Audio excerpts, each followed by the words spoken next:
تبارك الذي بيده الملك وهو على كل شيء قدير الذي خلق الموت والحياة ليبلوكم أيكم أحسن عملا وهو العزيز الغفور الذي خلق 7 سماوات طباقا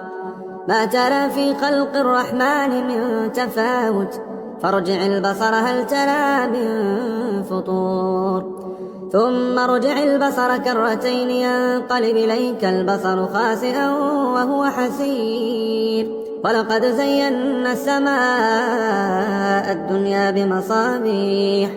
وجعلناها رجوما للشياطين وأعتدنا لهم عذاب السعير وللذين كفروا بربهم عذاب جهنم وبئس المصير إذا